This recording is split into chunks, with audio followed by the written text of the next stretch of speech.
William Shepherd walked down the cobblestone streets in Greenwich Village on the afternoon of Saturday, March 25, 1911. It was a trendy place that any young reporter for the United Press should be on a weekend. With an inclusive crowd, political activism, and a future home to Jackson Pollock, it was, and still is, much like the Buckhead area of Atlanta, Lakewood in Cleveland, or the south end of Charlotte today. Counterculture, a diverse population, and an amazing nightlife lived in these streets. William paused and shrugged when he heard the strange sound. On Washington Square, in late spring afternoon, it was such a strange sound to hear this loud thud with a sort of splat at the end. Curious, William stopped after the third time he heard the sound. Looking up from the corner of Washington Square and Washington Place, he noticed a puff of smoke coming from the factory known as the Asch building. The first 10 thud deads shocked me. I looked up and saw that there were scores of girls at the windows. The flames from the floor below were beating in their faces. As William stood in shock, nearly 53 women and girls jumped the 120 to 135 feet out of windows to escape the flames within the Asch building. Over 1,000 people flocked from the nearby park and streets to try to help those escaping the Triangle Shirtwaist factory while it was on fire. Out of nearly 500 people in those 3 floors, 146 would not live to see the next day. Over 60 of those souls chose to try jumping to escape, rather than die in flames. I'm Tyler J. Thomas. I'm Tim Coleman. And I'm Jeff Moss. Together we will explore and discuss these events from the perspective of over 30 years of combined locksmith and door hardware experience. This is the Three Tumblers. Now, the Triangle Shirtwaist Fire, Part 2. Escape or Die.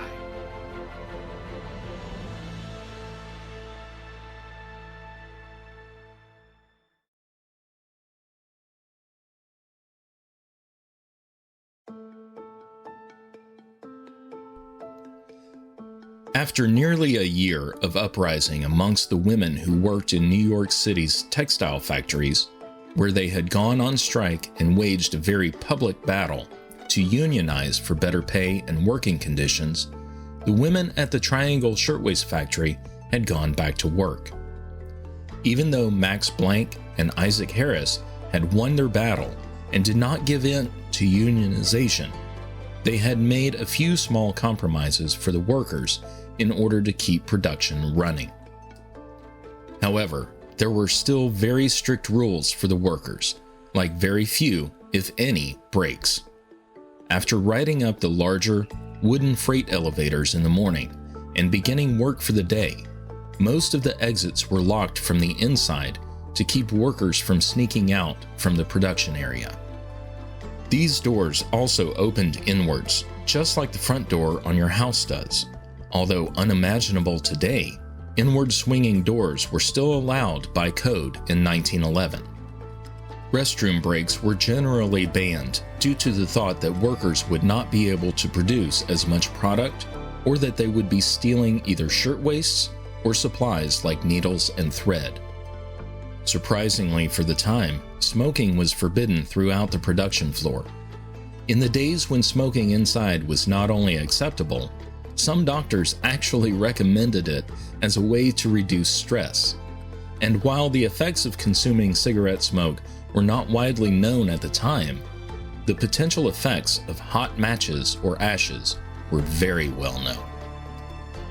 At approximately 4:40 p.m., a still hot match or cigarette butt ignited a bin holding nearly 2 months' worth of sewing and fabric scraps. The dry cotton, dust in the air, and oils absorbed from machines caught fire in that bin, which contained hundreds of pounds of combustible materials. Combined with dust in the air, wooden furniture, and oil-soaked materials and wood, the fire spread quickly. I'm not going to make a big deal about the match or the butt igniting the materials. That's just painfully stupid and reckless, and I can't add anything more to it. But equally painfully stupid and reckless, perhaps more so, were the locked exits here. Employee theft, yeah, I understand that, but like we talked about with Iroquois and people sneaking between the levels during a performance, it's a hell of a lot cheaper just to lock a door or a gate instead of employing someone that sits at an unlocked door. And when you're already obsessed over competition and operating costs, it's not far-fetched to say that you're blind to the full implications of your decisions. Personally, I don't see how you don't know this is wildly unsafe, and I'm pretty sure Max and Isaac knew that, but they likely just didn't care. We've already heard multiple examples of how little they cared for their employees, and this is just another example, and one that's ultimately going to cause a lot of people to needlessly die. I agree. It's just bosses. I mean, they were like dictators back then, for what it seems like, and they didn't care. Everybody was going to steal from them. You don't trust people. Why would you even hire them? But they want the cheapest workers to do the most amount of work in the least, in the amount of time given, with no breaks and no bathrooms, and it's just bad. Yeah, I mean, there's a clear difference in not being able to take a break because you're too busy. All of us have experienced that. And not being allowed to take a break. That's one reason why I could never work, national retail, because your breaks are scheduled. I don't like that. I've had times in different assignments in, jobs where, okay, you can do this at this time, or here's where we're going to try to do this, but no, when you need a break sometimes. And, also constantly being suspected of theft. Like Jeff said, these supervisors and bosses were just dictators, and you really mistreat these people working for you if you are constantly treating them like a criminal, including locking them inside of the building.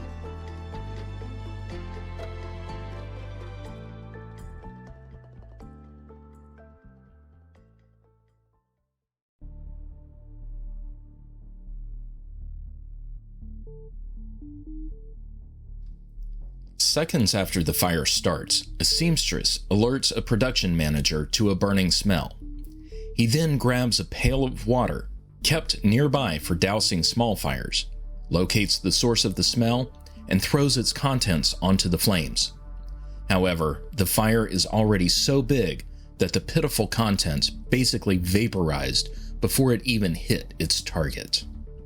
The nearly 500 women and girls working on the 8th floor started to smell the smoke as well and hear shouts of fire, so they started to get up and evacuate. Early on, some started trying to collect their personal belongings before leaving the building, but this was quickly abandoned as the smoke was growing intense and the flames getting closer. They rushed to the southwest stairway, which opens onto the corner of Washington Place and Washington Square by the park. The doors to this stairway not only opened inwards, but they were also locked. Fortunately, through the growing panic, a machinist managed to fight through the crowd and get people to give him long enough to turn the key that was still in the lock. In their panic, dozens of would-be victims didn't realize that to open the doors to safety, all they had to do was turn the key and pull. At nearly the same time, a bookkeeper on the 8th floor called up to the main switchboard that was located on the 10th floor and alerted them of the fire. The switchboard operator panicked and dropped the receiver to start yelling at others on the top administration floor that there was a fire in the building. Since the internal phone system ran through that switchboard, there was no way for the 8th floor to communicate with the 9th floor directly. The people on that floor only got notification of a fire seconds before flames shot up through an air shaft. Thank God for modern fire alarm systems and telephones, right? Well, I mean, even, if you don't have any form of backup, if you have wires that just immediately got melted through, I mean, most systems don't have a secondary path or anything. It's if the, that's why they put fire alarm wiring in conduit. Telephone stuff is not, as mission critical as, alarms and electrical. So if something gets cut or something burns up, that could still easily happen today. Well, in my research, though, I was finding that this was normal operation. Like, you had to go 8th floor to 10th floor, and then 10th floor had to patch you through to the 9th floor. Well, if everything went through a switchboard, I guess, yeah, now you could just call whoever you wanted on the phone or page the entire place. Okay. Well, that makes sense that, it was a manual switchboard then. I guess that really does make sense. So here again, yet again, in another story, we're hearing about locked doors and locked inward swinging doors.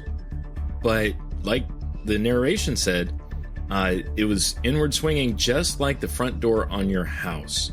And these workers, when flames and smoke came up and they realized that it was time to go, it was time to, as we say in emergency services, de-ass the area. They run to the door and they still can't get out, even though the key is in the lock. Now, as locksmiths, how many times have we heard somebody say when they have that double cylinder deadbolt in their door that when they're home, they just leave the key in it? They take it out only when they go on vacation because they, leave the key in it to be able to get out in an emergency. Well, here are people in an emergency and the key is in the lock and they're not able to get out.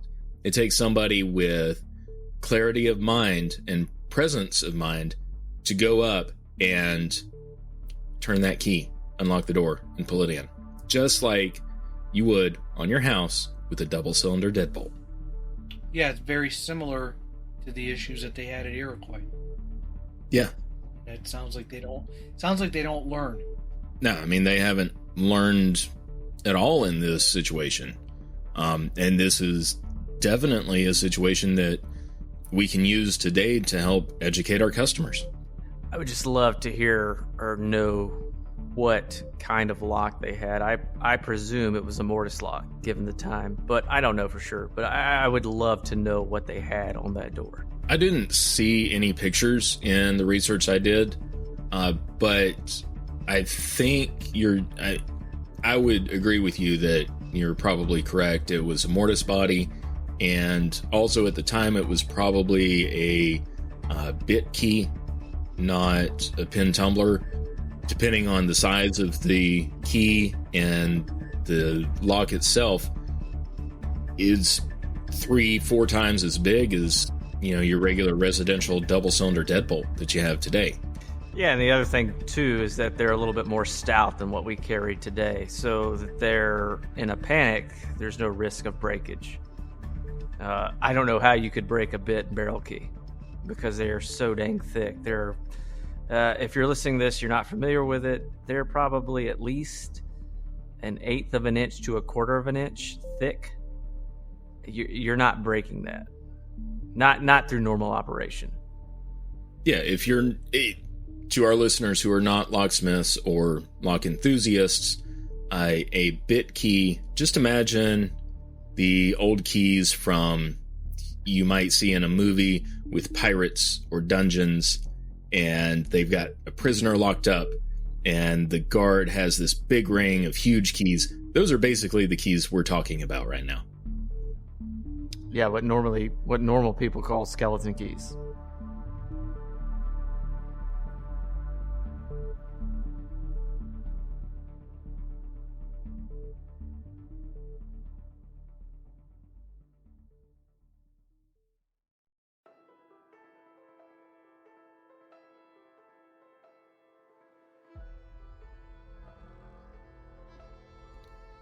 Max Blank and Isaac Harris, along with members of their family, were on the 10th floor of the Asch building that Saturday.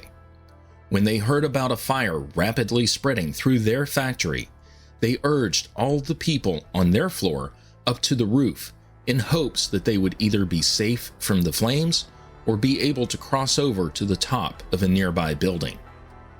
During this time, a worker from the 8th floor managed to run up the stairs to the 10th floor, grab a pressurized water hose, and shoot water onto the flames that were already coming up from below. But his efforts were to no avail, as the heat and flames were already so intense that the pitiful stream of water did absolutely nothing to reduce the flames. At the same time, William Shepard was walking down the sidewalk towards Washington Square Park. A bystander who saw smoke coming from the 8th floor had alerted the fire department of New York at 4:45 p.m. Within a minute, the FDNY arrives on the scene. Also arriving at the same time was a New York Police Department officer who ran up the steps to the 8th floor but could not reach it due to the intense smoke and flames. This was certainly a much faster response time than we saw from Chicago at the Iroquois Theater fire. I don't know if it was just the alerting system that the public had access to in New York at the time, or if it was just a combination of things, good luck, divine intervention, whatever you want to call it, that got the fire department there within just a minute or two of, the fire. I mean, we're looking at 6 minutes from the time that the fire erupted until the fire department's actually on scene. They were alerted 5 minutes after the fire erupted and arrived 1 minute later. That's pretty darn fast. Unfortunately, the fire moved at such a great speed that they weren't able to do a whole lot. Yeah, and that's a good point. And let's go back to our lovable fire triangle for a second. A fire needs, like we said, heat, oxygen, and fuel to survive, for lack of better words. In a grossly simplistic explanation, dousing a fire with water seeks to remove the heat and the oxygen portions. The hose that Tim just described was likely sized to handle basic office fires. I know this was deemed necessary for a manufacturing, but not in the sense that we've got hundreds of pounds of combustible material laying around everywhere. So here we have ample amounts of combustible material, practically every square foot, but the hose was outsized, so to speak. Now you may think, why didn't they have a bigger hose? Well, there are merits to smaller hoses like these. They're easily manageable, they're easy to deploy, and most importantly, they're pretty easy for the person that's never used them and is facing a fire to use them. Ultimately, what happened here is that the hose, while a crucial piece of fire safety at the time, was likely sized for a typical office fire, not a textile factory fire. It was not capable of delivering the flow of water to fight this kind of fire. And when it was installed, they likely never envisioned this sort of fire to begin in the first place. So I'm not putting blame on anybody, but they didn't likely envision this. So it was undersized to begin with. So they never had any chance of fighting this fire with that hose on hand. And when you say typical office fire, we're talking about when somebody drops that cigarette butt into the paper wastebasket. That's something that we would consider a typical office fire at the time? Yeah, and nothing as far as textiles, oils, all sorts of things. And then on top of that, you've got those wooden benches. You're having to side shuffle between the sewing machines to get there. You've got all these benches. You've got discarded materials. You've got oils. You've got all sorts of things. Basically, every square foot of this building has a combustible material on top of it, sometimes stacked 2-3 feet high. It's loaded to the brim. So a hose for this size is not appropriate for what's going on right now and why it did not work.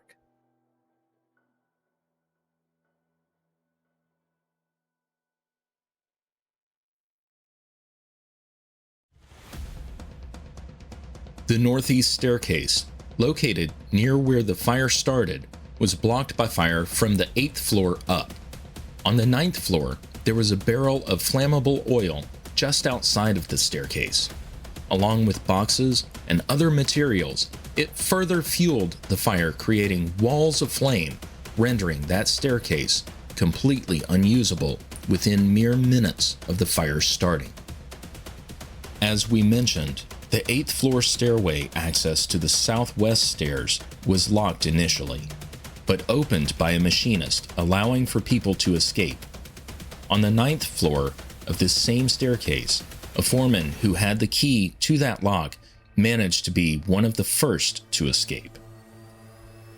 Although the Asch building had an exterior fire escape installed when initially constructed in 1900, many of the workers did not know of its existence, nor how to get to it when they were being surrounded by fire on all sides. The ones who did know and used that route of escape were met with many problems along the way. Instead of leading to within feet of the ground, the bottom of the escape was over a basement skylight, meaning that you had to jump into the lower level and then reascend to the street to be completely free of the building. Also, the 18-inch wide stairs meant that evacuees could only go single file, and the anchoring bolts in the wall were not able to sustain the weight of a number of people moving as fast as they can to get down to safety. In the end, those stairs, which were meant to save lives, buckled, twisted, and fell 100 feet to the ground with nearly 20 workers on them. Even though it is contrary to every emergency sign we see today, and for good reason, many workers were able to escape via the elevators in the building.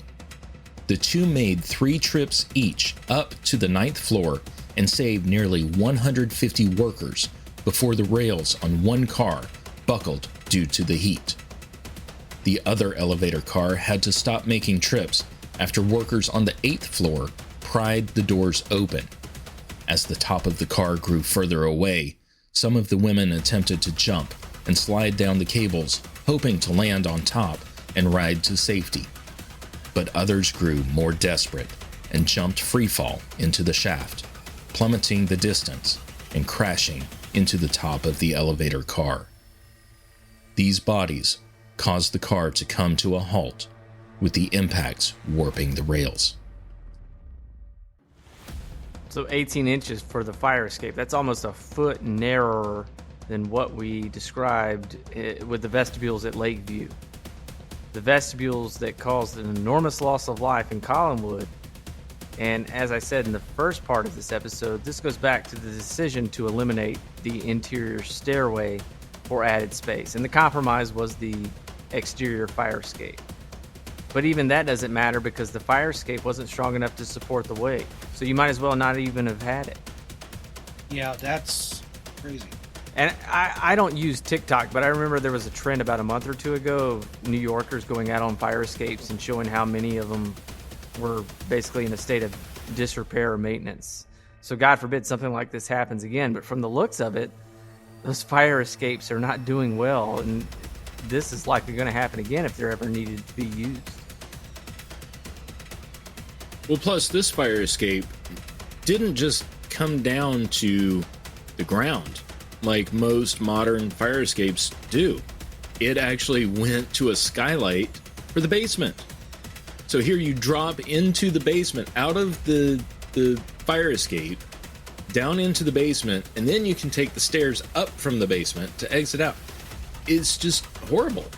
I mean, yeah, there's, normally a 6 to 8, maybe more, slightly more foot drop from the bottom of a fire escape now to the ground, but you're going to be okay with a 6-foot drop. With a drop down into the basement, I couldn't find any dimensions on it, but that's how far down you're going, and then you have to find your way out of the building again. Now, let's not forget that these women, these girls, were never drilled on how to use the fire escape. There's only 2 windows, really, to get to it, on the 9th floor. And you have to open those. And they didn't really want the workers knowing how to get out onto the fire escape because, guess what? They thought that they would be out there taking breaks. So these workers had no clue how to get to the fire escape, how to use it, how to get down it. Nobody really used it because there were no drills, so they didn't know what a state of disrepair it was in. Obviously, it's not any type of treated steel. And in the Northeast climate in New York City, untreated steel just doesn't last very long because of the harsh climate that, between seasons and heat and humidity and extreme cold. That's not going to last very long. The Masonic building in downtown Cleveland had a bunch of fire escapes that looked like you would never trust them, and glad we're not down there anymore. Just, looking at it from the outside of the building, you would not want to use those. Yeah, and one more thing, elevators in a fire. It worked here, but in case you don't know the reasons why they're not to be used in a fire going forward, i.e. today, first they operate using electrically powered motors. If a fire damages the electrical system, the elevator stops moving, and you're basically entombed wherever you are when it stops, which may be at the floor of the fire. The second reason is that elevator shafts are massive open areas that essentially act as a chimney for smoke. The cars aren't smoke tight, so to speak, so if the smoke starts to enter the shaft, it's coming in the car. So whether you're moving or not, you're getting all of that smoke. And finally, it's just faster to move outside of an elevator. Think about the wait times for an elevator on a normal, everyday sort of use.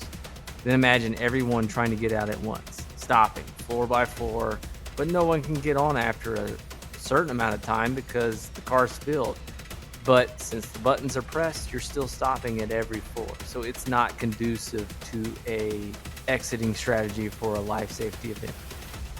And I think the only reason why the elevators worked in this case was because they were using the larger freight elevators. So it's not a typical elevator like you would think of today. Back then, these freight elevators were probably a little bit larger than freight elevators we might be used to today. I'm not sure. I couldn't find the exact dimensions.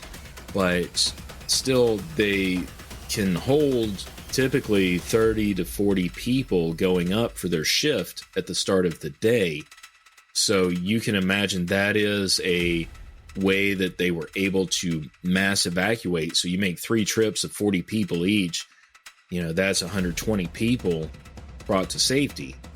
Do that times 2 elevators. That's why it worked, and I think that's the only reason why these elevators worked in this case, and that the fire actually started on the 8th floor and not on the ground floor. If the fire had started on the 1st or 2nd floor, the elevators would have been like crematoriums for anybody who tried to use them. In my view, they're basically the diesel engines of elevators at any Class A sort of building. They've got heavier loads that they can deal with. They're a little bit more robust. Jeff, do you know anything about freight elevators? They're not very common around here. I mean, sometimes they'll just dedicate another elevator that's ugly to use for deliveries and stuff. But like the actual big freight elevators, like with the chain link fence inside and stuff, you don't see a lot of them. Maybe in some of the big old buildings downtown, but office buildings and stuff, they just would have maybe a separate elevator somewhere else that they use for loading and a contractor.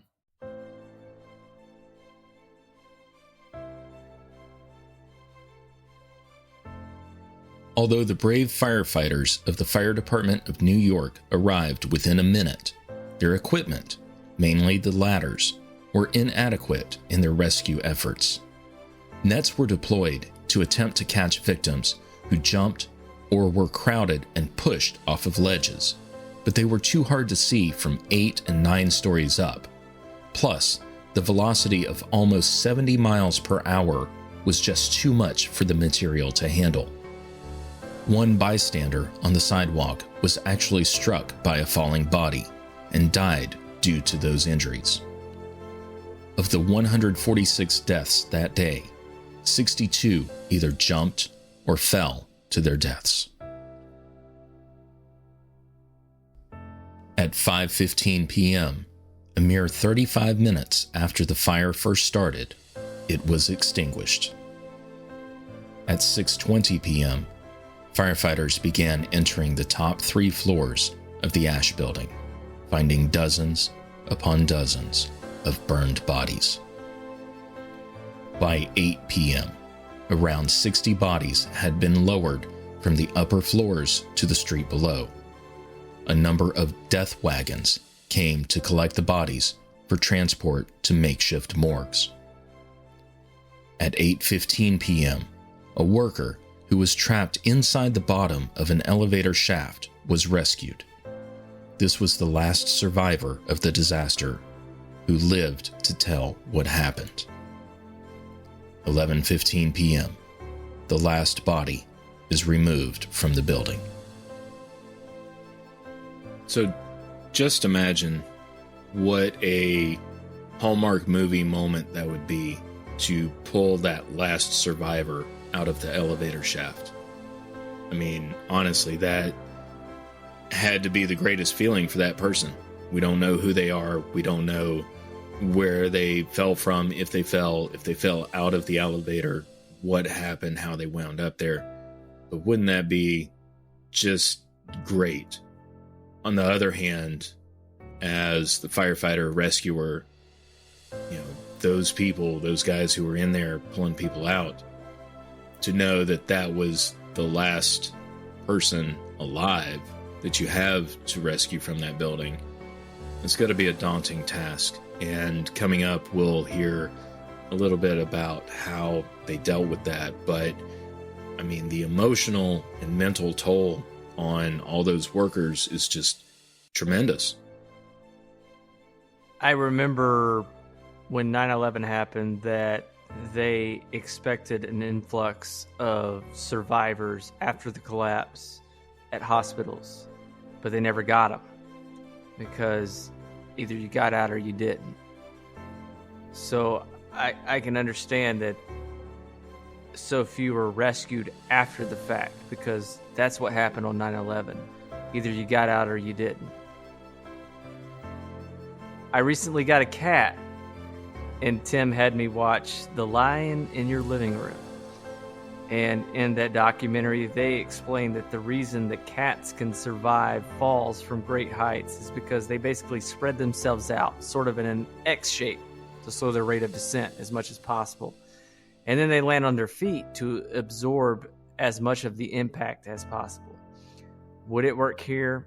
Doubtful, because you're landing on concrete and don't have the surface area to weight ratio that cats do. But people have survived failed skydiving attempts by employing similar means and methods. So basically what I'm trying to say is that it's just something to consider. May not work, but that's what the cats and the experts say to do. 2 days after the fire, William Shepard recounted seeing people jump from the building. As I looked up, I saw a love affair in the midst of all the horror. A young man helped a girl to the windowsill. Then he held her out, deliberately away from the building, and let her drop. He held out a second girl the same way, and let her drop.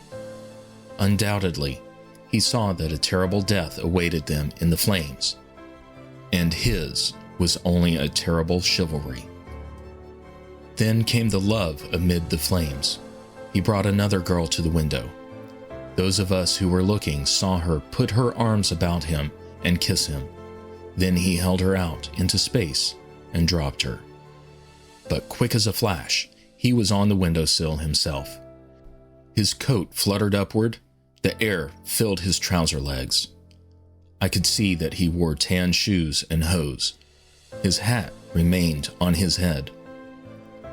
THUD dead. THUD dead together. They went into eternity. I saw his face before they covered it. You could see in it that he was a real man. He had done his best.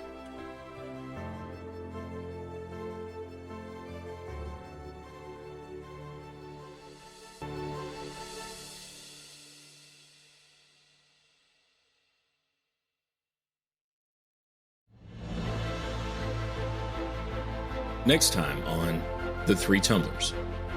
You can be cutthroat, protecting your union job, but at the same time, it does protect workers. Attacking the fire with that, you move the nozzle in a circular motion. That putting water on one of those battery fires is actually way worse. Executive producer is Tyler J. Thomas. Technical producer is Jeff. My name is Jeff Moss. Writer and editor is Tim Coleman. For source materials, see our website, 3tumblers.com. Get this episode and others wherever you get your podcasts. This has been a Three Tumblers production. Copyright 2023. All rights reserved.